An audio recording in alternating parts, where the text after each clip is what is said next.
अस्सलामुअलैकुम and a very good evening. इस वक्त हम देखें तो पाकिस्तान के पास बहुत ही कम दिन हैं हमारा नया बजट यानी कि अगले साल का बजट आने में, लेकिन एक तरफ आईएमएफ की तलवार है जो कि पाकिस्तान की इकॉनमी के ऊपर लटकी हुई है। बहुत से सख्त फैसले हैं जो कि हमने करने हैं, लेकिन अगर दूर रस नताइज देखा जाए और वो फैसले सही साबित हो तो करने में कोई हर्ज नहीं है, लेकिन उम्मीद कितनी है ये एक बड़ा सवाल है। दूसरी तरफ हम देख रहे हैं कि ईरान और अमेरिका की जंग एक तरफ थमती हुई नज़र आ रही थी, लेकिन अब मामला एक मरतबा फिर गर्म होता हुआ महसूस हो रहा है। दोनों तरफ से ज़ुबानी कलामी बयानात तो आ ही रहे हैं, और इस पूरे माहौल में हम देख रहे हैं कि वज़ीर दाखिला मोहसिन नकवी साहब ने ईरान का दौरा किया, सदर मुमलिकत से वहाँ की मुलाकात की। ऐसा महसूस होता है कि बहुत सी चीज़ें अब इस वक्त पाकिस्तान के भी इख्तियार में नहीं है। इससे कितना फ़र्क पड़ सकता है, क्योंकि एक बड़ा मसला पाकिस्तान के अंदर भी ये था कि जब जंगी माहौल था तो उससे जो पेट्रोलियम मसनूआत की कीमतें थी वो आम पाकिस्तानी के बजट से बहुत बाहर हो चुकी थी। रिसेंटली उसमें कुछ कमी तो आई है, लेकिन अगर वो वक्ती हुई तो फिर यकीनन पाकिस्तान में महंगाई का एक नया तूफान बर्पा होते हुए भी हम देखेंगे। इसके अलावा कुछ 28वीं तरमीम के हवाले से भी एक बहस चल पड़ी है। कुछ दिनों से बात तो हो रही थी कि रमज़ानुल मुबारक के बाद ये तरमीम आनी है, लेकिन ईरान और अमेरिका की जंग ने ऐसा माहौल पैदा किया कि इस तरमीम के ऊपर बात बड़ी मुश्किल हो गई।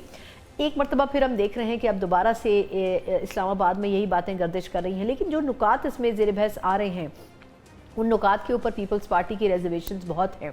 इन तमाम चीज़ों पर प्रोग्राम के पहले सेगमेंट में हम तफसीली बात करेंगे। बात करने के लिए हमारे साथ जो शख्सियत मौजूद है, ना सिर्फ ये सीनियर रहनुमा है, मुस्लिम लीग नून के साबिक वज़ीर ख़ारजा और वज़ीर दिफा भी रहे हैं, खुर्रम दस्तगीर खान साहब मेरे साथ मौजूद है। खुर्रम साहब, सर आपके कीमती वक्त का बहुत शुक्रिया। सर, एक लंबी चौड़ी टॉपिक्स की फहरिस्त है, लेकिन इकॉनमी से शुरू करना चाहूँगी। ये फरमाएगा कि अभी रिसेंटली गवर्नमेंट ने कुछ पेट्रोलियम मसनूआत की कीमतों में कमी तो लाई है, लेकिन अब ये एक बड़ा मसला है कि ईरान अमेरिका की जंग का कुछ समझ नहीं आ रहा कि दोबारा शुरू हो सकती है, हालात बिगड़ सकते हैं। एक तो ये कि ये कितना मुश्किल फ़ैसला हो सकता है गवर्नमेंट के लिए इनको सस्टेन करना, और दूसरा अगर ये जंग दोबारा शुरू हो जाती है खुदा न खास्ता, तो जो नई वेव आएगी महंगाई की उसको कैसे हम टॉलरेट कर सकेंगे मुस्तकबिल में? जी, पहली कोशिश तो यही होगी कि जो महंगाई में कमी बहुत मुश्किल से वज़ीर आज़म शहबाज शरीफ और उनकी टीम ने हासिल की थी, उसको अब रोकना सबसे पहली ड्यूटी है इस गवर्नमेंट की कि उसे किस तरह जो अभी तो हम जो कि जंग की वजह से इब्तदाई मराहिल में हैं, लेकिन अगर एक दफा जैसे इकोनॉमी की जबान में कहते हैं कि महंगाई की तवक्कुआत क्रिएट हो गई, और उससे जो है आज खुद वो महंगाई का जो है वो बुनियाद बनती हैं, तो फिर उनसे जान छुड़ाना बहुत मुश्किल हो जाता है, जबकि हमने पहले भी देखा और फिर उसमें 2 साल लगे शहबाज शरीफ साहब को उसमें कामयाबी हासिल करते हुए। तो लिहाजा एक तो ये है कि ये जो पेट्रोल की कीमत में इजाफा हुआ है जिसमें थोड़ी सी कमी हुई है, ये इजाफा जो है ये अगर आर्जी होगा तो पाकिस्तान के अवाम इसको बिल्कुल बर्दाश्त कर लेंगे कि कुर्बानी उनसे मांगी गई है। लेकिन अगर इसको मुस्तकिल जरिया बना लिया गया उन महसूलात को जो है बढ़ाने का, जो हुकूमत दूसरे तरीकों से हासिल नहीं कर पा रही, तो ये सबके लिए एक परेशान कुन जो है बात होगी। और ऑलरेडी हम सुन रहे हैं कि जी पेट्रोलियम लेवी की मद में कितने हजार अरब जो है वो अगले साल रखे जा रहे हैं। तो जो आई थिंक रियल टेस्ट है शहबाज शरीफ साहब का भी, उनकी मौशी टीम का भी, कि आईएमएफ के होते हुए भी क्या वो किस किस्म की तख्लीकी सोच से पाकिस्तान की इकोनॉमी को आगे ले जा सकते हैं। क्योंकि बहुत सालों से यूं लगता है कि हुकूमत की वाहिद जो जिम्मेदारी थी वो ये थी कि आईएमएफ को हमने खुश करके रखा है तो बाकी सब ठीक है। लेकिन अब जो जिम्मेदारी है 2 साल हुकूमत को हो गए हैं, और ये मैं बड़ी संजीदगी से बात कर रहा हूँ, जिम्मेदारी ये है कि ऐसे इकदाम किए जाएं, ऐसी लिबरलाइजेशन की जाए, ऐसी प्राइवेटाइजेशन की जाए, डीरेगुलेशन की जाए कि पाकिस्तान के अंदर पाकिस्तानी भी नई सरमायाकारी करें और जो बैरून मुल्क वाले हैं वो भी नई सरमायाकारी करें। उसके लिए डीरेगुलेशन के साथ आपने जो कानूनी तहफ़्फ़ुज़ हैं उनको भी मजबूत करना है। और जो आई थिंक सबसे बड़ा चैलेंज है, जो कि वैसे तो बजट की किताब में लिखा नहीं जाता, और ये कि रियासत और अवाम के दरमियान का जो ट्रस्ट है वो बहाल करना है, कि इस किस्म के इकदाम करके कि भी अगर आप अपना टैक्स देंगे या पिछले साल से थोड़ा सा बढ़ा कर देंगे तो अगले 1 साल रियासत की तरफ से आपको बिल्कुल भी हरासा नहीं किया जाएगा टैक्स के मामले में। थोड़ी सी तख्लीकी सोच के साथ अगर शहबाज साहब आगे बढ़ेंगे, और वो माशाल्लाह बड़े मेहनती और काबिल वजीर आजम है, तो ये हदफ भी वो हासिल कर सकते हैं। सही। अच्छा, लेकिन आपके ख्याल में सर, आप आईएमएफ का जैसे जिक्र कर रहे हैं, तो हर दफ़ा हम हर गवर्नमेंट में यही सुनते हैं कि जो एफबीआर का टारगेट है वो अचीव नहीं हो सका और उसकी वजह से कई नए टैक्सेस हमें लगाने पड़ते हैं। इस मरतबा ये जो आईएमएफ बात कर रहा है, ख़ुद मौलाना फजलुर रहमान साहब ने भी कहा है कि आईएमएफ पर इन्हिसार हमें कम करना चाहिए, बाकी जो रिसोर्सेज हैं उनको ज़्यादा एम्पावर करें। और आईएमएफ आपसे ये कह रहा है कि जी जो सेल्स टैक्स में छूट है उसको भी ख़त्म करें, लेवी के ऊपर भी बड़ी डिबेट हो रही है। तो आपके ख्याल में ये जो नया बजट आना है, इसमें कितना हाथ बंधे हुए हैं हुकूमत के in relation to IMF instructions? जी देखिए, आईएमएफ जिससे मुझे भी निगोशिएट करने का तजर्बा हुआ है, अब वो ये नहीं कहते कि आप बिजली बढ़ा दें, आप लेवी बढ़ा दें। वो सिर्फ आपसे ये सवाल पूछते हैं, जो सादा है लेकिन बहुत मुश्किल है, कि पाकिस्तान की जो रियासत है वो आईएमएफ का कर्जा वापस करने की सलाहियत कैसे दिखाई। और वो वहां फिर जो है, जब ये सवाल आता है तो फिर हम मजबूर हो जाते हैं, जी बिजली बढ़ा दो, गैस बढ़ा दो, लेवी बढ़ा दो, क्योंकि वो जो सलाहियत है उसके अंदर बुनियादी इजाफा करना जरूरी है। तो यहाँ जो अभी एनएफसी की डिबेट शुरू हुई है वो बेहद जरूरी है, क्योंकि ये बात अब वाजे है, 2009 का एनएफसी जो था, कि उसकी उसमें जो जिम्मेदारियों का तवाजुन है वो सारा का सारा वफाकी हुकूमत पर चला गया है, और सूबे जो हैं उनके ऊपर वो जिम्मेदारी नहीं रही। देखिए, अगर वफाकी हुकूमत कर्जे लेती है तो वो चारों सूबों के लिए लेती है, वो सिर्फ इस्लामाबाद के लिए तो नहीं लेती। तो लिहाजा वहां भी जब तक सूबों की जिम्मेदारी नहीं बढ़ाई जाएगी, महसूलात के मामले में भी, कर्जे वापस करने के मामले में भी, एक मसल मिसाल ये है कि जो बेनजीर इनकम सपोर्ट प्रोग्राम है, अब वक्त आ गया है कि वो सारा का सारा सूबों के हवाले कर दिया जाए, जिस तरह उनका शेयर बनता है। ताकि देखिए, 700 अरब रुपए हैं जो वफाक देता है अपने इस मुल्क के मोहल्ले, गलियों में, मोहल्लों में, कस्बों में, गांव में। तो ये अब वक्त है कि जो वफाकी हुकूमत का, और ये बात बराह रास्त आईएमएफ से कनेक्टेड है, कि वफाकी हुकूमत के जब बर्डन्स जो हैं वो कुछ शिफ्ट होंगे सूबों की तरफ, जिनके ऊपर ओवरऑल कोई किसी किस्म की कोई उस तरह की कदगन और रिस्पॉन्सिबिलिटी नहीं है, अकाउंटेबिलिटी भी कम है, तो फिर वफाकी हुकूमत जो है वो ज्यादा मजबूत सिचुएशन में होगी आईएमएफ के साथ डील करने। अच्छा, अब सर थोड़ा सा पॉलिटिकल एस्पेक्ट भी आपसे जानना चाहूँगी कि आपके ख्याल में इस वक्त की सिचुएशन में 28वीं तरमीम की बड़ी बात हो रही है, और कुछ अरसे पहले से बल्कि कहा जा रहा था कि इसमें कुछ ऐसी अमेंडमेंट्स आ रही हैं जिस पे पीपल्स पार्टी बड़ी हद तक नाखुश होगी। वैसे तो ऑब्वियसली आपके पास भी ड्राफ्ट मौजूद नहीं है, ना मेरे पास है, लेकिन जो इस्लामाबाद में डिस्कशन हो रहा है कि इसमें एनएफसी के ऊपर बात होगी, वोटर्स की जो उम्र की हद है उसको भी 25 साल गालिबन किया जाएगा, और बड़ी हद तक इसमें जो कुछ सूबों के वजारतें हैं वो भी शायद वापस वफाक को शिफ्ट हो सकती हैं। पहले तो आपके ख्याल में इसमें कौन सी तरजीहात हैं जो हर सूरत में अगर हों तो बहुत बेहतर साबित होगा किसी भी गवर्नमेंट के लिए? देखिए, मैंने जो जो बात की, अब वो जो मैंने बात की है वो आईनी तरमीम के जरिए उसका हल नहीं, वो तो एनएफसी का एक बराह रास्त डायरेक्ट इशू है, कि उसके अंदर किस तरह जिम्मेदारी है। तो एनएफसी जो है वो आइन के तहत है, तो एनएफसी के वार्ड के अंदर जो भी लिखा जाना है वो आइन के तहत होगा।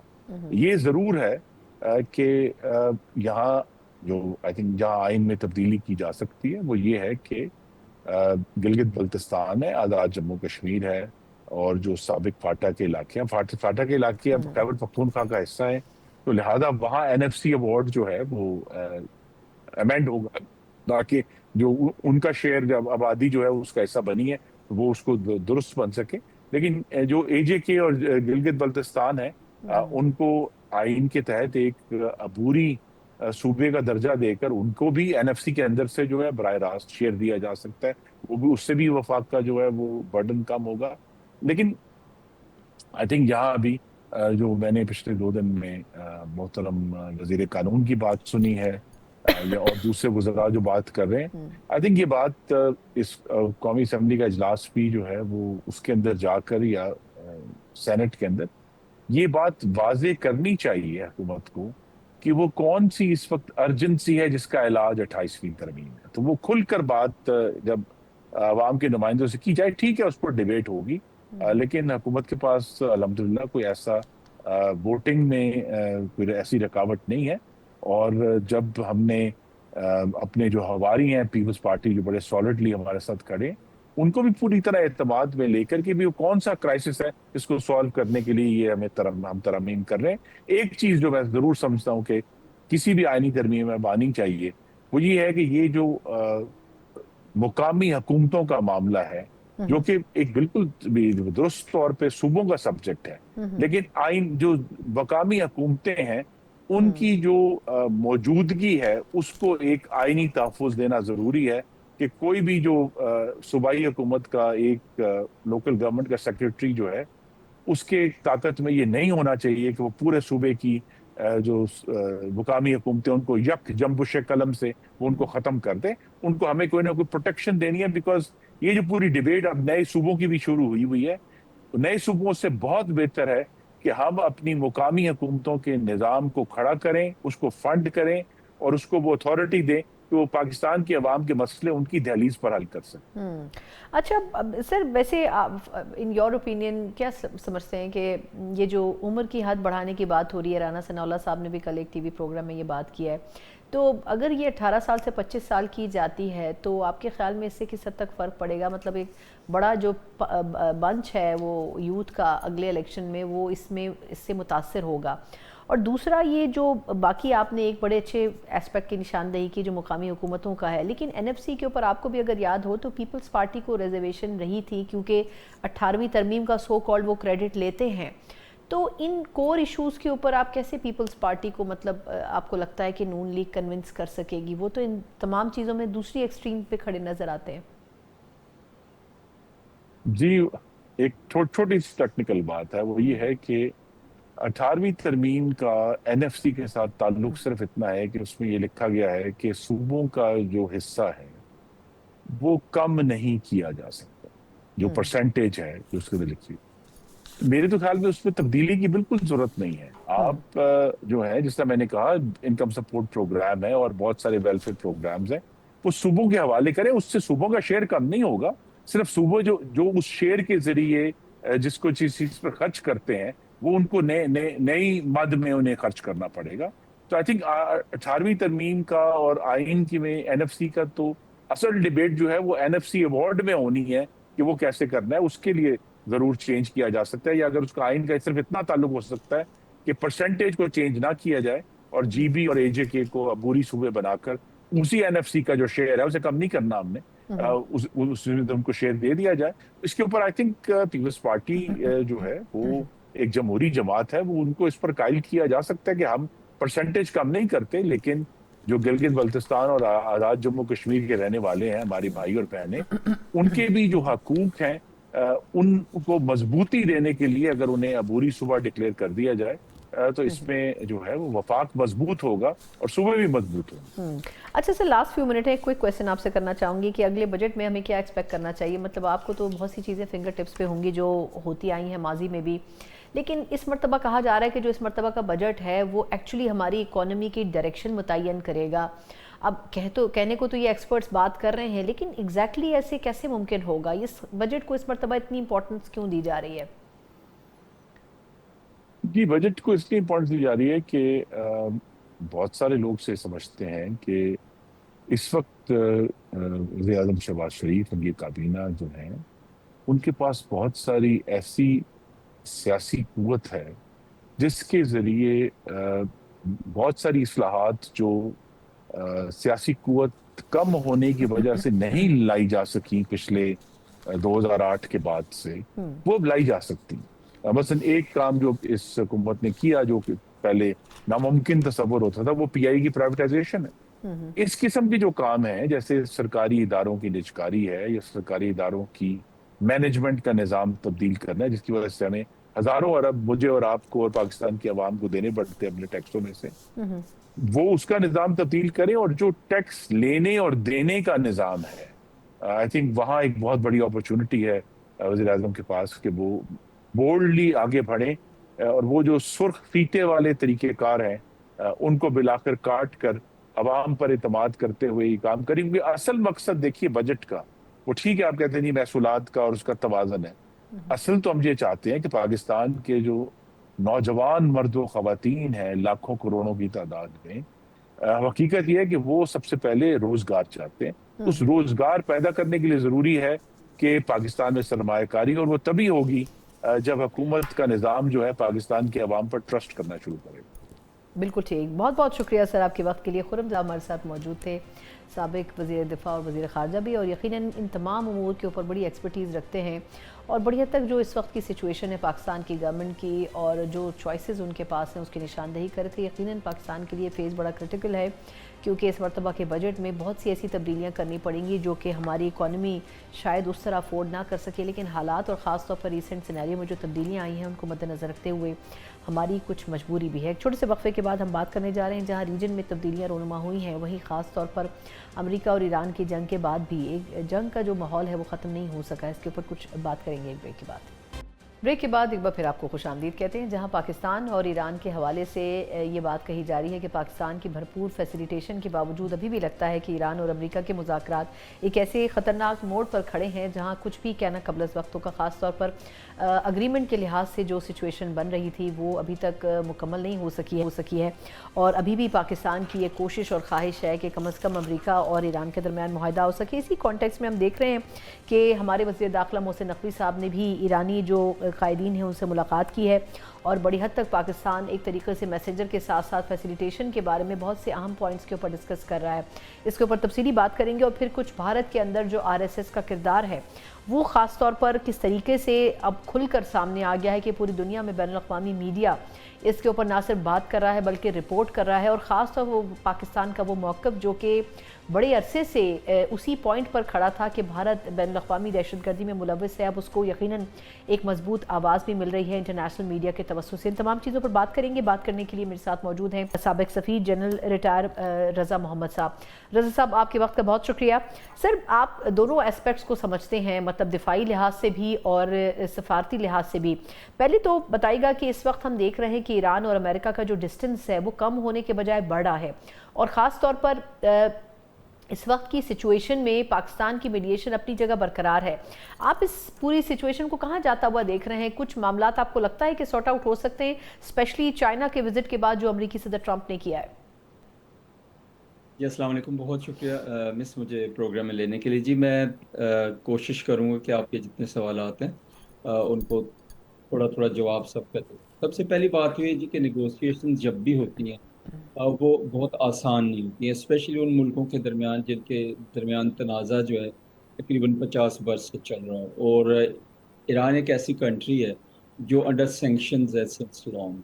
और निगोशिएशंस की जब हम बात करते हैं तो JCPOA के लिए जो नेगोशिएशन हुई थी वो भी बहुत महीनों तक चलेंगी।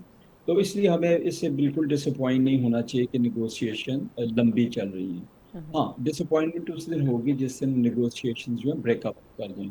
अभी मैं थोड़ी देर पहले ही ईरानियन आई थिंक कराची साहब का बयान था, तो वो कह रहे थे कि ऑल दो पॉइंट्स ऐसे हैं जिसके ऊपर डिफरेंस मौजूद है दोनों कंट्रीज के दरमियान, लेकिन ये है कि नेगोशिएशन चल रही है। जहाँ तक पाकिस्तान का ताल्लुक है और मोहसिन नकवी साहब की विजिट का ताल्लुक है, मोहसिन नकवी साहब भी गए वो इसी सिलसिले में। आई एम श्योर कि इसी सिलसिले में उन्होंने बातचीत की होगी। और चीज़ों के अलावा जो समिट मीटिंग हुई है बीजिंग में, उसमें भी ज़रूर ये बातचीत हुई है, लेकिन ज़ाहिर है कोई ऑफिशियल स्टेटमेंट जवाब में नहीं आई। और तीसरा जो हमारी एफर्ट्स जारी हैं, यहाँ से फील्ड मार्शल आसिम मुनीर साहब हैं, प्राइम मिनिस्टर हैं, हमारे डिप्टी प्राइम मिनिस्टर हैं और जो सफरा हैं उनके भी राब्ते जारी हैं। तो इसलिए मैं समझता हूँ कि जब तक नेगोशिएशन ब्रेक नहीं होती हमें मायूस नहीं होना चाहिए। डिवास्टेशन और जंग की जो आपने बात फरमाया, मेरे ख्याल में अभी मैं नहीं देखता हूँ कि फौरी तौर पे जंग दोबारा छिड़ जाएगी। नेगोशिएशन चलेंगी, गिव एंड टेक होगा और कहीं ना कहीं पे जाकर इंशाल्लाह ये एंड हो जाएगा। और पॉसिबल है, जो आप फरमा रही थी कि पॉसिबल है कि नहीं, मैं समझता हूँ कि पॉसिबल है कि अल्टीमेटली एक पीस एग्रीमेंट हो जाए, some give here some take there करके। ठीक। अच्छा, एक्सपेक्टेशन तो चलें सर पॉजिटिव है आपकी भी और हम सब की भी, लेकिन आपके ख्याल में ये जो कुछ नुकात अमेरिका ने भी रिसेंटली फॉरवर्ड की हैं ईरान का ये कहना है कि ये बड़ी सख्त किस्म की शराइत हैं, इसके ऊपर मतलब बातचीत करना बड़ा मुश्किल है। लेकिन हमारे जो वज़ीर दाखिला हैं मोहसिन नकवी साहब, उन्होंने भी ईरान का दौरा किया है, हाई ऑफिशियल से मुलाकातें कर रहे हैं। आप क्या लगता है कि क्या कन्विंसिंग पोजीशन में जा सकता है पाकिस्तान? मतलब मोहसिन नकवी साहब अकेले ही ऑब्वियसली इस विज़िट में हैं, तो कितना मुश्किल होगा उनके लिए भी इन तमाम बातों पे कन्विंस करना, और फिर दूसरी तरफ अमेरिका की जो शराइत हैं उनके ऊपर भी स्टैंड लेना? जी, मोहसिन नकवी साहब बाज़ाहिर अकेले हैं। आई एम श्योर कि कोई और लोग भी शायद उनके साथ हों जो विजिबल नहीं है, नंबर वन। नंबर टू, वो वहाँ पे हैं लेकिन अकेले उस सेंस में भी नहीं है, तो उनके रवाबत इधर हैं और हर चीज़ के ऊपर डिस्कशन और मशवरा ज़रूर हो रहा होगा। एक नॉर्मल ये तरीका है। दूसरा, वो जो आप बात कर रहे थे कि आगे किस हद तक पॉसिबल है, और ईरान के और उनके स्टांसेस में जो फ़र्क है और जो पॉइंट्स जो एक्सचेंज हो रहे हैं। मेरा ख्याल है सबसे बड़ा जो इशू है वो आ रहा है इस वक्त हमारे सामने एनरिच्ड यूरेनियम का, जो मीडिया में आ रहा है, और एटमी प्रोग्राम का या न्यूक्लियर कैपेबिलिटी ऑफ ईरान की बात कर रहे हैं। उसका जवाब ये जी कि सबसे पहले तो खामेनेई साहब जो हैं उन्होंने फतवा दिया हुआ है कि इस्लाम में ये न्यूक्लियर वेपन्स हराम हैं। तो अभी तक ईरान ने वो एडिक्ट है उसको रिट्रैक्ट नहीं किया, और उसकी रोशनी में लगता यही है कि अभी तक उनका जो न्यूक्लियर वेपन्स प्रोग्राम है उसके ऊपर कोई पेशरफ नहीं हुई। अभी आते हैं एनरिच यूरेनियम और लॉन्ग टर्म जो है एटमी पाबंदियों पे। यस, वहाँ पे मेरे ख्याल में JCPOA में जो एग्रीमेंट्स हुए थे उनसे थोड़ा बहुत ऊपर करके तो ईरान एग्री कर सकता है मेरे ख्याल में कि एनरिच यूरेनियम जो है ये किसी तीसरी जगह ले जाया जाए, या उसको जैसे भी आपने सेफ रखना है। Number two, atomic international atomic energy commission जो एजेंसी है उसमें, और जो NPT में है वो उसमें रहें। नेक्स्ट जो पॉइंट है वो बेसिकली आबनाए हुर्मज मेरे ख्याल में मेजर इशू है। न्यूक्लियर पे भी शायद डील हो जाएगी। आबनाए हुर्मज मेजर इशू है, और सैंक्शंस और no war in the future, ये मेन इश्यूज हैं। इस पे भी मैं ये समझता हूँ कि आबनाए हुर्मज जो है उससे बहुत सारे लोग हर्ट हो रहे हैं, इवन अमेरिका भी हो रहा है और ईरान भी हो रहा है। तो अल्टीमेटली ये जो आबनाए हुर्मज है ये खुल जाएगी। टाइम लग जाएगा थोड़ा बहुत और शायद, लेकिन ये चूंकि इंटरनेशनल प्रेशर भी है, इंटरनल और एक्सटर्नल प्रेशर दोनों वॉरिंग फैक्शंस पे भी है, तो इसलिए मेरा ख्याल है ये खुल जाएगी। अभी आते हैं लास्ट पॉइंट की तरफ, no war and sanction. I think उसमें भी कोई नरमी जरूर हो जाएगी, और ईरान एक और काम भी कर रहा है, आपने सुना होगा कि खलीजी ममालिक और वो सारे जो है हेलेंसकी अकॉर्ड की लाइन पे आपस में कोई पीस डील कर लें। अच्छा, अब आप थोड़ा सा, मैं भारत के एस्पेक्ट पे भी जानना चाहूँगी कि भारत बड़े अरसे खामोश रहा, लेकिन देखा जाए तो कहीं ना कहीं बैक एंड पे उनकी अपनी एक जो मोनोपोली थी उसको भी बरकरार रखने की पूरी कोशिश की, जिसमें नाकाम हुआ है। लेकिन अब जो ख़ास तौर पर आलमी रिपोर्ट्स सामने आ रही हैं, इवन अमेरिका के अंदर भी बहुत से जो इस हवाले से जो कि आज़ादी इजहार की बात करते हैं, मुख्तलिफ कमीशन, वो भी अब ये चीज़ें बात कर रहे हैं कि जो भारत में RSS का किरदार है वो इंतहाई करप्ट है। आप क्या समझते हैं? पाकिस्तान तो इस पर बड़े अरसे से वोकल रहा है और बोलता रहा है प्लेटफॉर्म पे। इंटरनेशनली अब इस बात को जो एक वेटेज मिला है उससे कितना फ़र्क पड़ेगा पाकिस्तान के स्टांस पे? जी, बहुत शुक्रिया। बहुत अहम सवाल है आपका और बहुत अच्छा सवाल है। सबसे पहली बात तो ये जी कि इस वक्त भारत जो है हिंदुत्व आइडियोलॉजी के ऊपर रन हो रहा है, और उसकी बैक जो है वो RSS है। अभी रिसेंटली हमने एक RSS के सेक्रेटरी जनरल की, AS दौलत साहब की, पुराने आर्मी चीफ की और कुछ और लोगों की स्टेटमेंट्स भी सुनी है कि जी पाकिस्तान के साथ बातचीत शुरू की, और काउंटर में उनके आर्मी चीफ की स्टेटमेंट आ गई कि पाकिस्तान के साथ ये कर देंगे। एक्चुअली जहाँ तक इजहार राय का तहल्लुक है वो तो आपको पता है, कश्मीर हो, में इंडिया हो, या जो ह्यूमन राइट्स हैं या जो अक़लियतों के हकूक़ हैं, उसके ऊपर हिंदुस्तान जो है पूरी दुनिया में फ्लैग हो चुका है। राइटर की एक रिपोर्ट भी है पिछले साल की, तो फ्रीडम, रिलीजियस फ्रीडम के ऊपर, उसमें भी उन्होंने तो इस हद तक कहा हुआ था कि इंडिया पे सैंक्शन लगा दें। नेक्स्ट जो है कंट्री के अंदर भी अक़लियतों का जो हाल है, मुसलमानों का, क्रिश्चियंस का, इवन उनके अपने जो दैलिट्स हैं या लो कास्ट हैं, उनके ऊपर भी जालिम जो है जारी रहते हैं। जहाँ तक इंटरनेशनल प्रेशर का ताल्लुक है, इंटरनेशनली तो साहब उनकी जो भारतीय जनता पार्टी है, अजीत डोवल साहब, ये सारे इंटरनेशनली कंफर्म टेररिस्ट हैं कि उन्होंने कनाडा में उनकी, अमेरिका में कोशिश की, अफगानिस्तान को, जो पाकिस्तान में कर रहे हैं, जिसके सारे सबूत मौजूद हैं। तो उनको तो नफ़रत पिछले साल उठानी पड़ी, पाकिस्तान से हार की सूरत में, हालांकि एग्रेशन उन्होंने की थी, पाकिस्तान ने तो काउंटर अटैक किया था, एक हम्म। काउंटर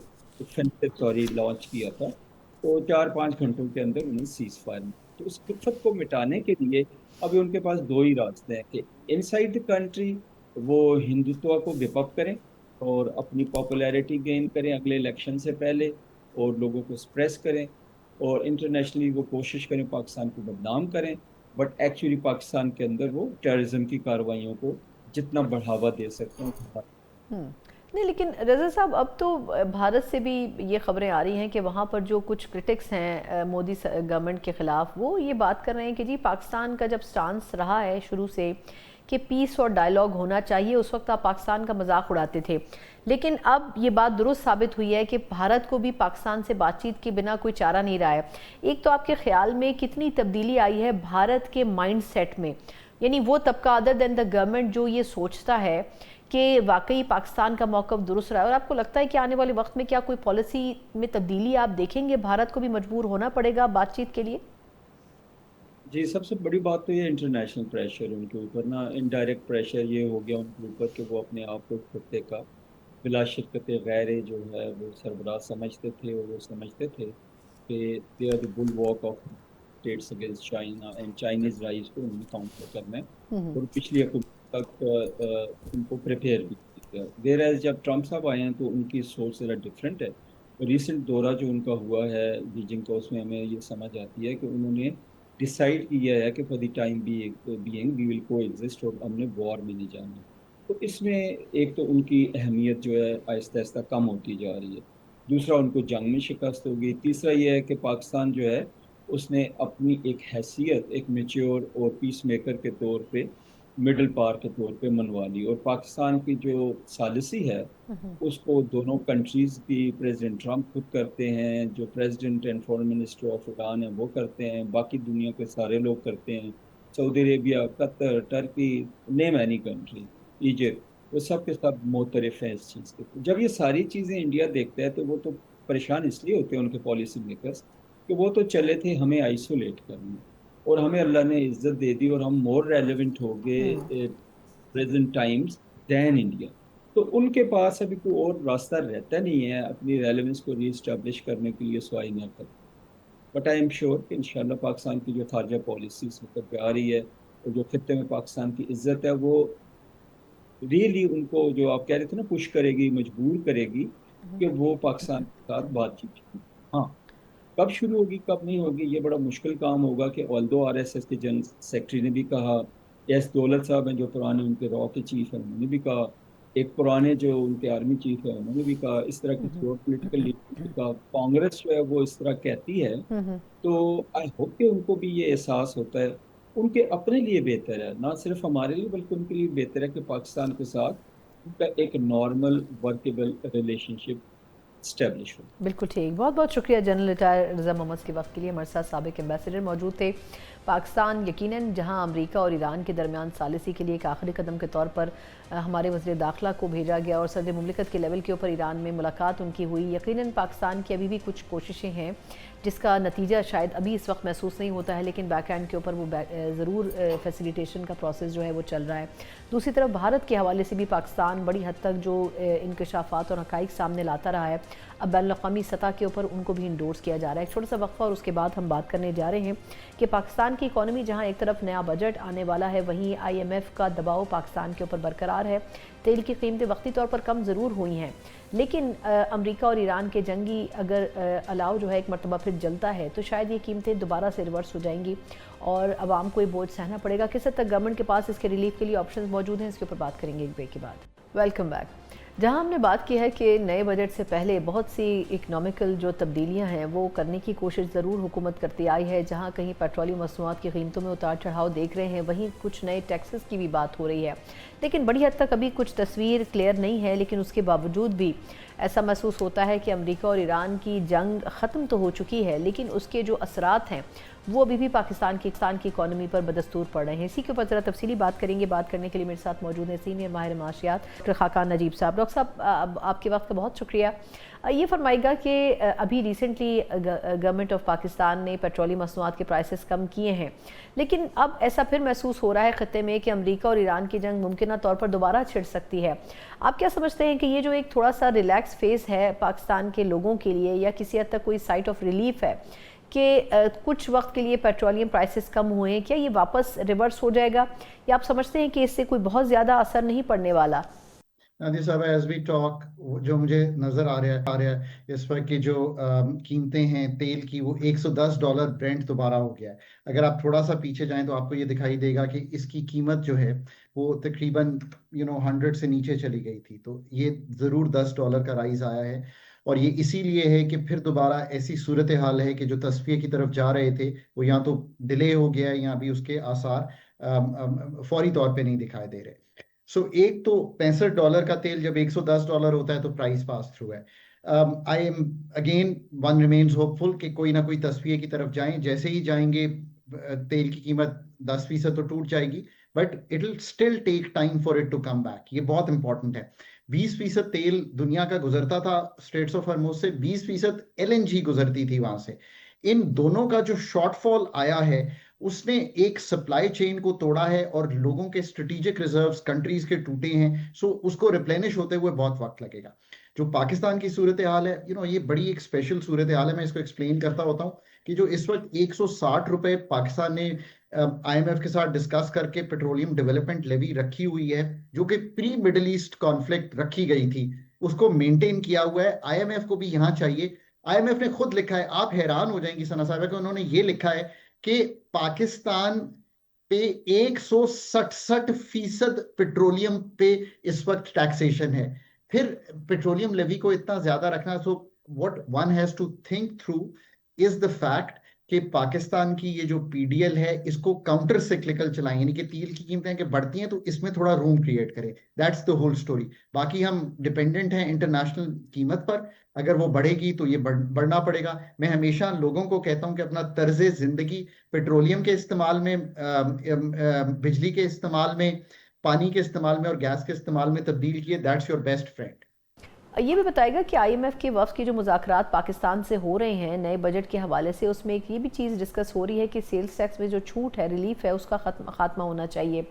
आपको क्या लगता है सर कि अगर ये सेल्स टैक्स 22% से कम करके 18% कर दिया जाता है, या जो भी कॉन्टेक्स्ट में इसकी तब्दीली लाई जाती है, उससे किस हद तक फाइनेंशियल जो एस्पेक्ट है पाकिस्तान का उस पर फ़र्क पड़ सकता है? So let's try and understand. Pakistan ने इस साल 14,000 अरब रुपए कलेक्ट करने थे, ठीक।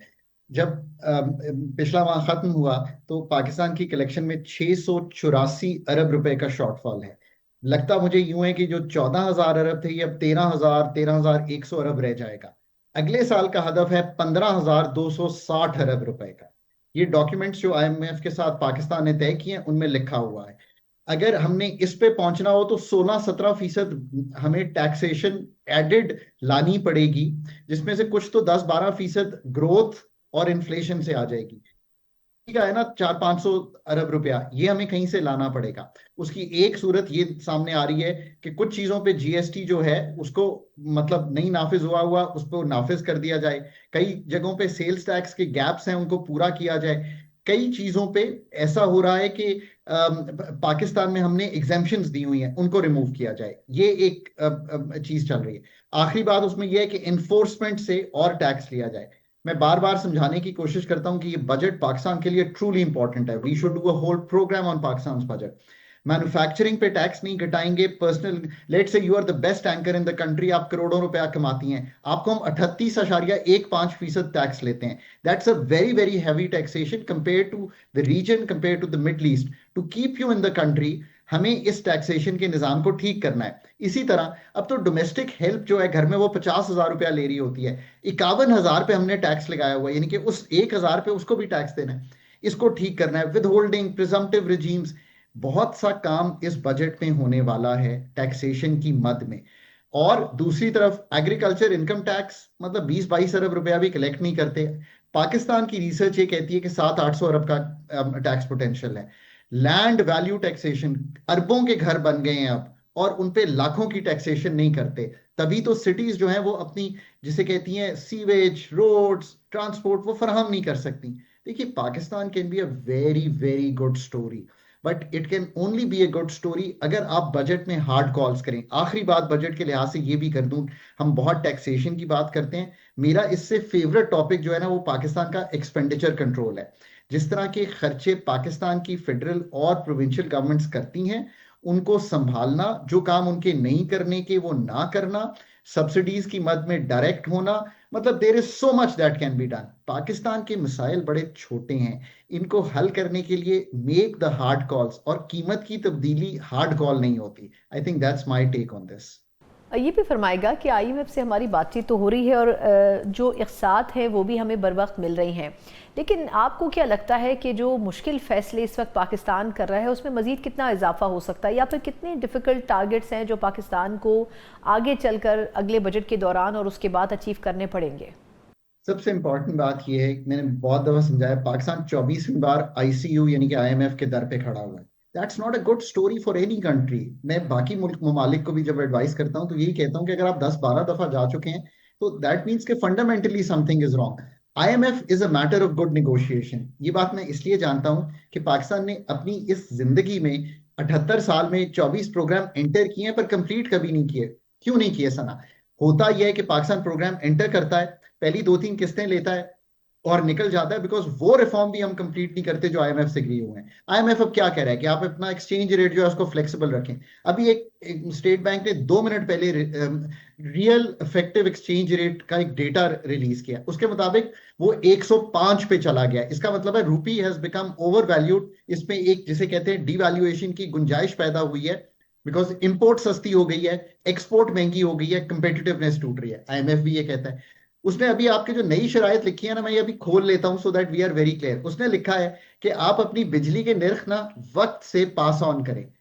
सना मुझे ये बताएं कि ये मुझे आईएमएफ ने आके बताना है कि गैस के निर्ख वक्त से पास ऑन करें, सेमी एनुअल नोटिफिकेशन करें। ये तो मुझे वैसे ही करना है ना, क्योंकि मैं अपने मुल्क के निर्ख का जो है वो जो पास ऑन करने हैं, जो सब्सिडी देनी है वो दूं और पास ऑन कर ले। फिर वो कह रहा है कि नैब की ऑटोनॉमी जो है उसको ट्रांसपेरेंट बनाएं। जरूर बनाएं, सारे अदारे ट्रांसपेरेंट होने चाहिए। What I am trying to say is कि ये जो आईएमएफ है ना, आपके मालियाती खसारे को विद लॉट ऑफ टैक्सेशन, आपके एनर्जी खसारे को कॉस्ट ऑफ सर्विस की रिकवरी करके, इनएफिशिएंसीज को पसे पोस्ट डाल के पूरी कर देगा। आपके बैरूनी खसारे को, अभी हालांकि करंट अकाउंट नेगेटिव आया है बिकॉज पेट्रोल का इंपैक्ट आ रहा है, उसको भी संभाल लेगा। पर ये एनर्जी सेक्टर नहीं ठीक कर सकता, ना ही उनका काम है। ये एसओईज नहीं ठीक कर सकता, ये टैक्स को ब्रॉडन नहीं करा सकता। ये वो काम है जो इस वक्त और स्पेस पे, अभी मैं जरा प्रेजेंटेशन बना रहा था, मैंने इस्लामाबाद में देनी है, तो मैं उसमें कॉन्स्टलेशन पाकिस्तान की देखता हूँ। 10 मई करके आ रहे हैं, फॉरेन डिप्लोमेसी अच्छी चल रही है। अब वक्त तो है ना कि घर को भी ठीक करें। जो कोर्स करेक्शन इन चीजों पे चाहिए, मैंने 78 ईयर्स में इतनी अच्छी पाकिस्तान के सितारे नहीं मिलते देखे जो मैं आज देख रहा हूं। पर इसका फिर वही मतलब है कि taxation on retail, wholesale, real estate, agriculture, income tax आनी ही आनी। अब मैं आपको एक फिगर देता हूं जो आईएमएफ ने कोट किया है। आप पे मैंने बताया ना कि 38% टैक्सेशन है। वो कहता है कि 24.5% हुजम है एग्रीकल्चर का कंट्रीब्यूशन इनटू जीडीपी, और उस पर टैक्सेशन है 0.3%। अगर हमने मुल्क ऐसे चलाना है तो फिर ठीक है, वो तो एक एग्जेम्प्टेड एरिया है, दैट्स फाइन। फिर आप ना लें agriculture income tax, that's the way you want to run the country.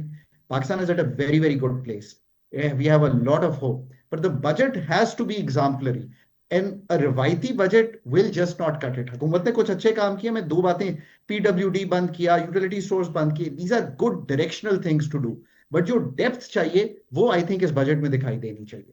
आपने ठीक कहा कि पीडब्ल्यूडी और यूटिलिटी स्टोर्स की बंदिश से एक तो गवर्नमेंट ऑफ पाकिस्तान ने डिफ़िकल्ट डिसीजन तो लिया, लेकिन साथ ही पीपल्स पार्टी का रेजिस्टेंस भी उसे बर्दाश्त करना पड़ा। लेकिन आगे चलकर आप क्या समझते हैं कि इस किस्म के डिफ़िकल्ट फैसले क्या अगले बजट का हिस्सा भी बनने जा रहे हैं? 2 बातें। एक तो I had the honour of serving with all 3 political parties, right, as a professional. तो मतलब मैं हमेशा उनको ये समझाता था कि नौकरियां निकालना आप लोगों का इंटरेस्ट है और होना भी चाहिए। एज अ प्रोफेशनल मेरा भी इंटरेस्ट ये है कि पाकिस्तान में नौकरियां निकाली जाएं, पर इसका मतलब ये नहीं है कि वो नौकरियां यूटिलिटी स्टोर्स को 4 अरब हर साल दे के निकाली जाए। इसका मतलब ये नहीं है कि वो पीडब्ल्यूडी की लीकेजेस के थ्रू निकाली जाए। इसका मतलब ये है कि जैसे जैसे पब्लिक सेक्टर को हम रिट्रीव कराते हैं, जैसे जैसे पब्लिक सेक्टर की बोरोइंग कम कराते हैं, वैसे वैसे गुंजाइश खोलते हैं। एक पीटीवी था, आज 80 चैनल और खोले हैं। मुझे बता दें कि इस इकोनॉमी को खोलने से सना की नौकरी बढ़ी है। सना के पास 80 चैनल हैं, जहां मर्जी चली जाए। मैं ये आसान तरीन मिसाल सारी पार्टीज को देता हूं, हर एक को देता हूं। बिल्कुल ये मेरा भी फर्ज है कि नौकरियां बननी चाहिए, बट कहां बननी चाहिए और किस तरीके से इकोनॉमी में बननी चाहिए is the thought process. Budget में बहुत बड़ी गुंजाइश है अगर आप फैसले सही करेंगे। प्रोविंसेस को अपना खुद टैक्स बेस ठीक करना है। उनके पास एग्रीकल्चर इनकम टैक्स है, उनके पास टैक्स ऑन सर्विसेज है, जीएसटी ऑन सर्विसेज है, लैंड का इतना बड़ा टैक्सेशन का पूरा निजाम उनके पास है, मोटर व्हीकल टैक्सेशन उनके पास है। वो 0.9% ऑफ जीडीपी से ऊपर कमाती नहीं है। पिछले एनएफसी में हमने लिखा था कि 1.5% कमाएंगी। Pakistan is a very good story for the provinces right now. They're flush with money. They can pick a lot of more money. They can have a good development budget and then create local governments and make this country move. अगर ये 3 से 5 साल में कर लें, IMF से भी निकल जाएंगे। अच्छा, अगर अब मतलब ये मैंने बहुत एक अपनी साइड ऑफ, पर ये करने के लिए ना I still don't see the capability to do all this because you need a capable state to do all this. अगर ये सही नहीं करेंगे सब कुछ, तो here's the alarm bell. अक्टूबर 2027 में आईएमएफ की एंगेजमेंट खत्म हो जाएगी। Once you get out of the IMF, आपको $25 अरब जब रीप्रोफाइल कराने जाएंगे, अपने ग्रॉस फाइनेंसिंग के लिए अगले साल 2028 में जाएंगे, तो मुश्किल आएगी अगर इकोनॉमी बिहेव नहीं कर रही होगी। अभी भी जो नंबर आ रहे हैं, एक्सपोर्ट्स पिकअप नहीं कर रही, इंपोर्ट का बोझ है। आखिरी बात ये करूंगा कि तेल की कीमत पे पाकिस्तान के प्राइवेट सेक्टर को, पब्लिक सेक्टर को और लोगों को बहुत केयरफुल होना पड़ेगा। जंग बढ़ जाएगी और लंबी हो जाएगी तो बहुत मुश्किल होगी, क्योंकि इंपोर्ट बिल भी बढ़ेगा और सना आपकी जो कुव्वत खरीद भी टूटेगी। और आप अपने आप को जब तक तैयार नहीं करेंगे, जिसको ऑस्टेरिटी कहें, कुछ कहें, the whole nation must be prepared कि ये हो रहा है। अब जो नंबर्स, मैं अभी एक रिसर्च देख रहा था, उसमें हायर नंबर्स आ रहे हैं पेट्रोलियम प्रोडक्ट्स के, and that's not a good story. Pakistan बहुत बड़ा इंपोर्ट करता है और सबसे बढ़ के हार्वेस्टिंग में डीजल चाहिए। 30 मिलियन मोटर बाइक्स हैं, उनको भी पेट्रोल चाहिए। So that worries me right now. बहुत बहुत शुक्रिया। हमारे साथ मौजूद थे डॉक्टर खाकान नजीब साहब, सीनियर माहिर माशियात। पाकिस्तान की इकॉनमी एक मुश्किल मरहले पर ज़रूर है, लेकिन पाकिस्तान की हुकूमत अब भी ऐसे फ़ैसले करना चाहती है और कर रही है जो कि बड़ी हद तक इस वक्त की सिचुएशन को मद्देनज़र रखते हुए हमारे लिए नागुज़ीर है, लेकिन उनका असर यकीनन कहीं ना कहीं पाकिस्तान के अवाम के ऊपर भी पड़ता हुआ नज़र आ रहा है। इसके साथ ही प्रोग्राम का वक्त ख़त्म होता है। मुझे इजाज़त दीजिए। अल्लाह हाफ़िज़।